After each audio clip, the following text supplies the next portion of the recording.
So the title today is Being Different Makes the Difference. This is a quote by Emma Stone. It says, what sets you apart sometimes feels like a burden, and it's not.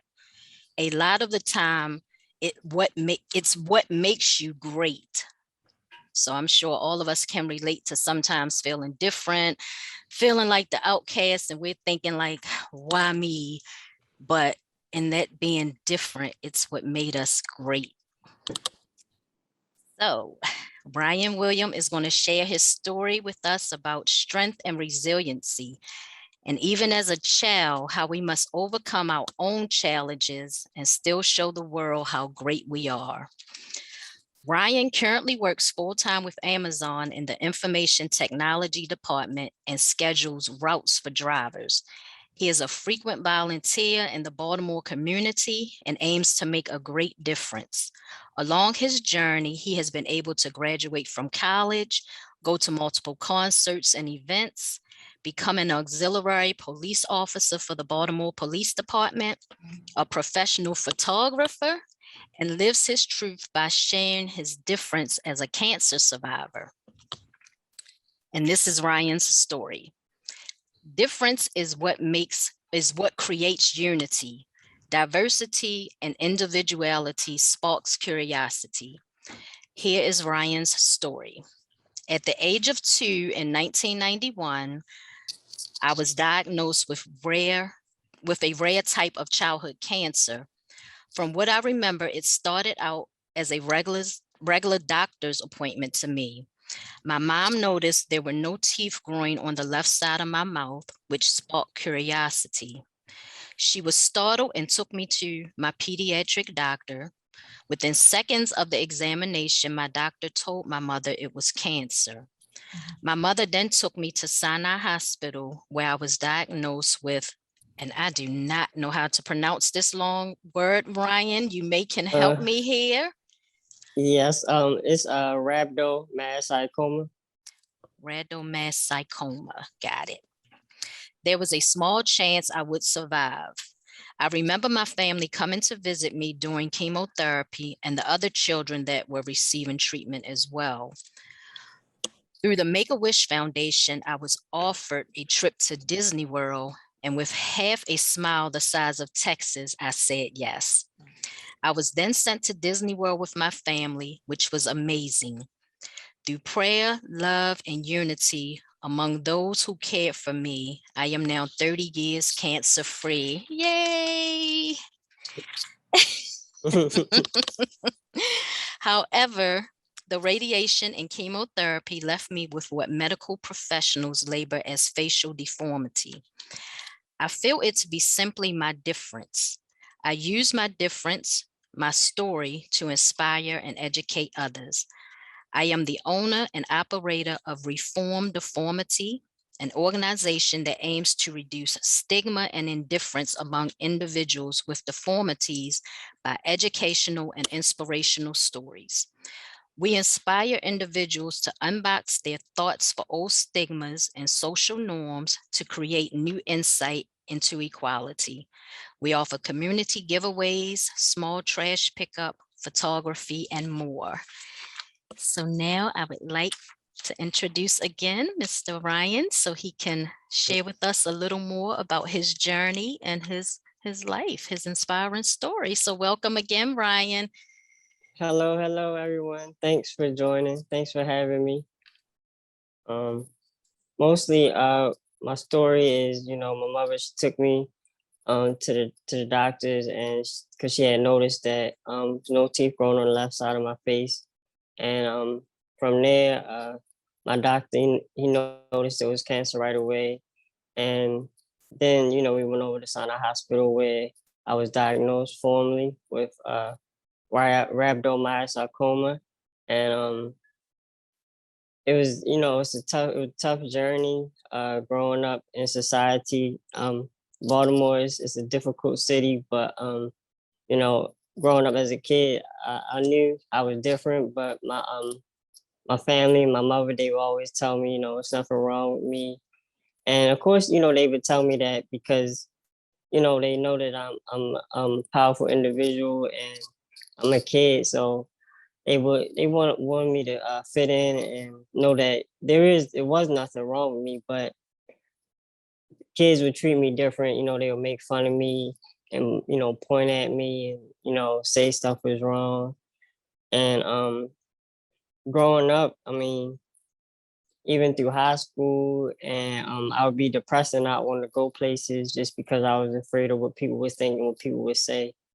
And from there, I got multiple surgeries and multiple reconstructive surgery to look how I look now. And to this day, people still, make fun of me or whatever. But it's okay because I'm able to live my truth and know that there's nothing wrong with me, and it's just a difference. And that difference I use to create unity and tell other people about me and try to influence people to just understand themselves and live their truth.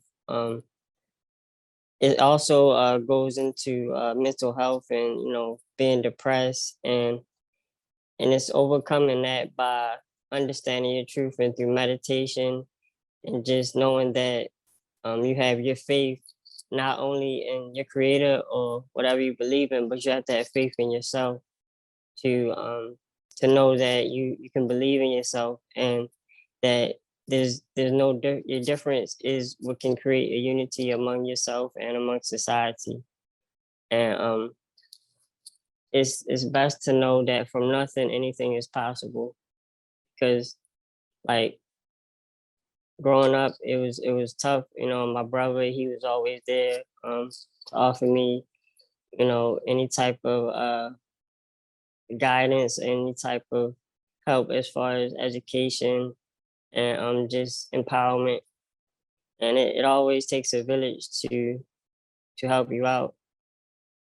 And I'm just blessed to have this opportunity to share some of my story and inspire others.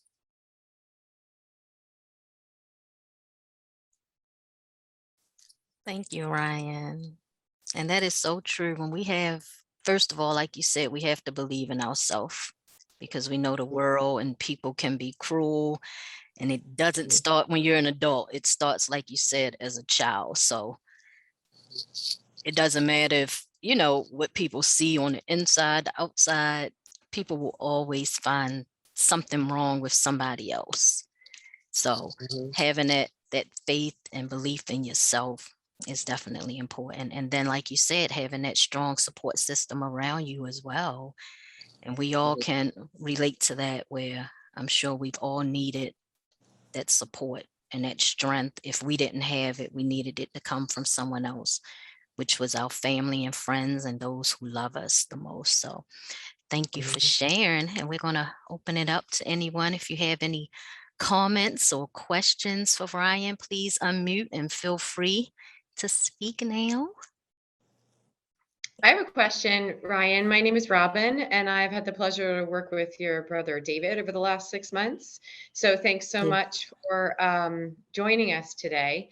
But I wonder if you could tell us, like, your story is very inspiring. If you could tell us about a time that you remember that was a turning point for you, that kind of went from, you know, you said you were young and being teased, or, the cruelty of kids is something that, happened has happened for eons and will continue for eons, unfortunately. But can you tell us a Mhm. turning point or time that you knew, uh, this doesn't bother me, like I'm okay?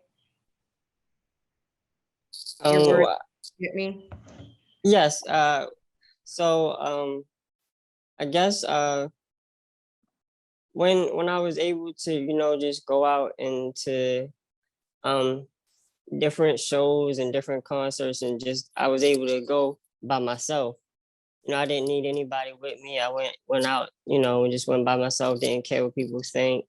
Um, just enjoying life just by myself first, so I could, understand myself and my truth without having to be around people to be like, "Oh, Ryan, you okay? Don't worry about that." What they say. I had to know for myself that I was okay to be able to go out and enjoy life on my own first, and then, from there, just going to shows, you know, just being able to volunteer and do things on my own, and without having that cheer, you know, group with me, or so to say. Hi, good morning, Ryan. This is Diane. I wanted to ask you about your organization. Yes. How did it start? And what's your vision? And what are your hopes through your organization?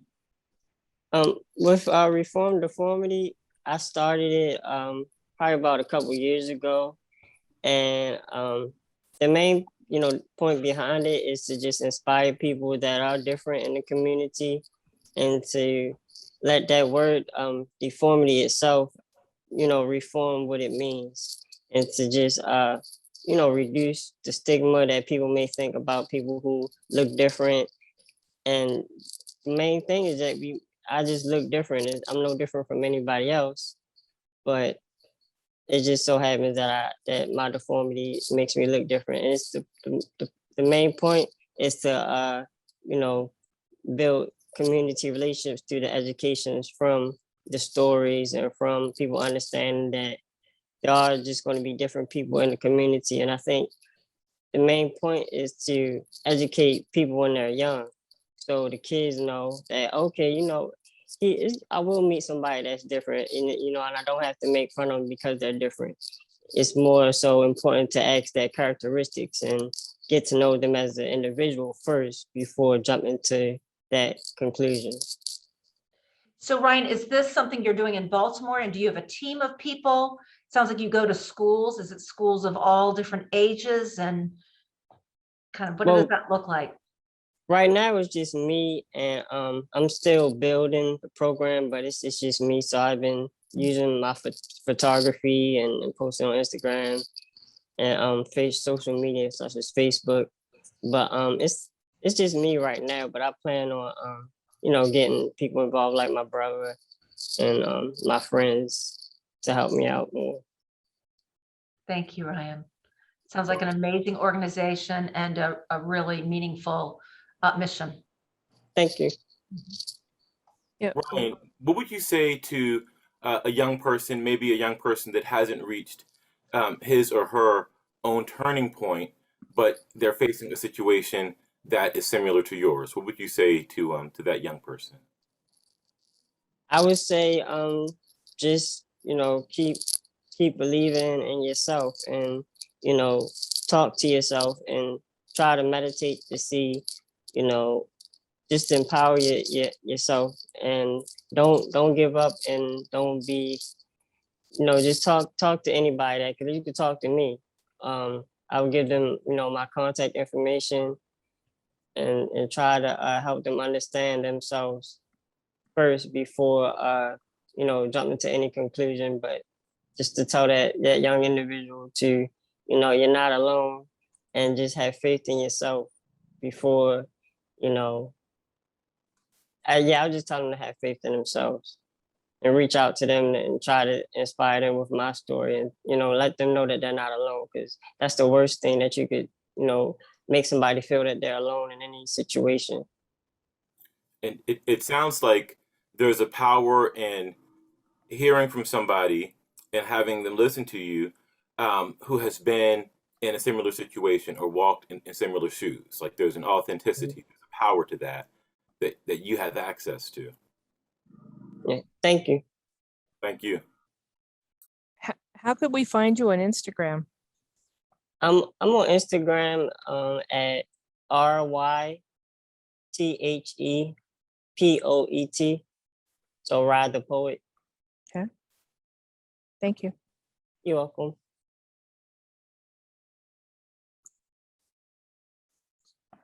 Thank you, Ryan. Thanks for sharing the information. I was going to ask you that if we ever come across anybody who may need to, speak to someone who can feed them with some positivity and share their story to inspire them. Because we definitely know, like I said, it starts early, and those things kind of go on with you through life. So a lot of time as children, we grow up with stuff that we've held in because we may not have had an outlet. So I truly believe that when you're young and you have an outlet and somebody that you can talk to that's been in your situation, walked in your shoes, that would help us from becoming damaged adults. Because, yeah. Yeah, that's true. Because I've also, like, people have come up to me and they might not look different, but inside, their mental capabilities might be different, or just them feeling that they don't belong because of social stigma. Like, they might say, oh, this certain culture is this way, and they might be like, oh, well, I'm not, it's just because somebody says that, that's not who I am.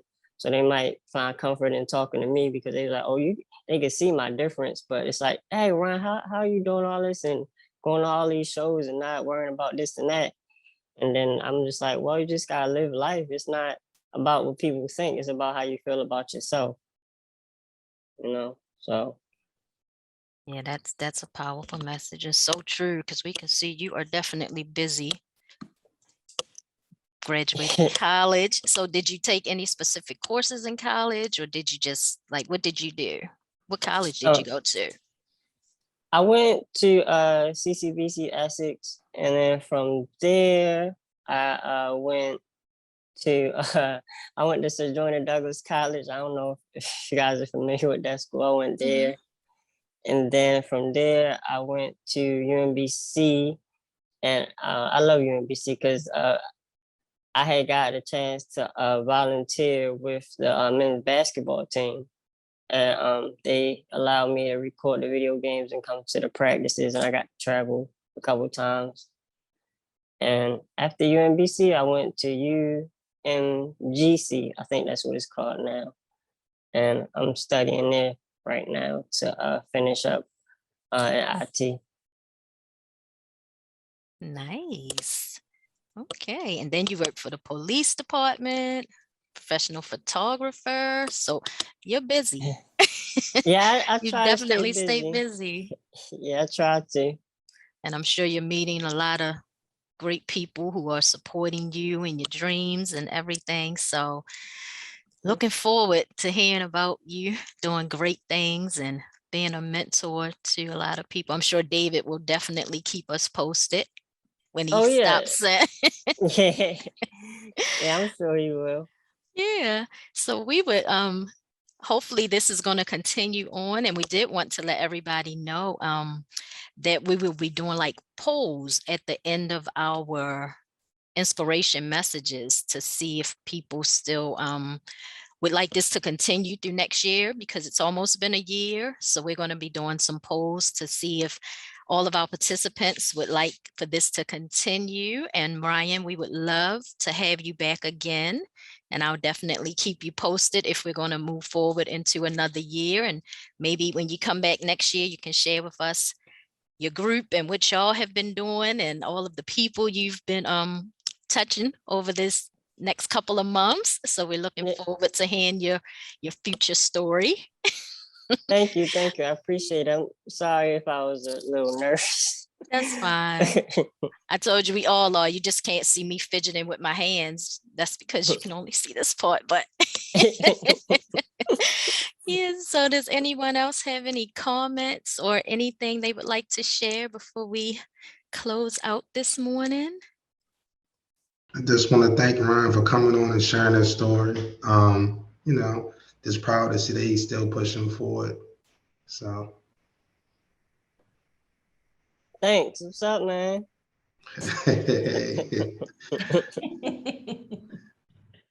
The brothers, we love it. The brotherly love. Yes. And David is always so quiet. So we can see Ryan probably has the more outgoing voice, because David, you always laid back and quiet. We gotta be like, David, you have anything to say? But it's great. It's great. So Ryan, once again, we thank you, everyone. We hope you have a wonderful, wonderful Monday, wonderful week. And I'm getting ready for Turkey Day. Thanksgiving is coming up. Yeah, So right around the corner. Yeah. yes. So Ryan, thank you, everyone. Thank you Ryan. again. Thank you, Ryan. It was a privilege meeting you. Thank you. Yes.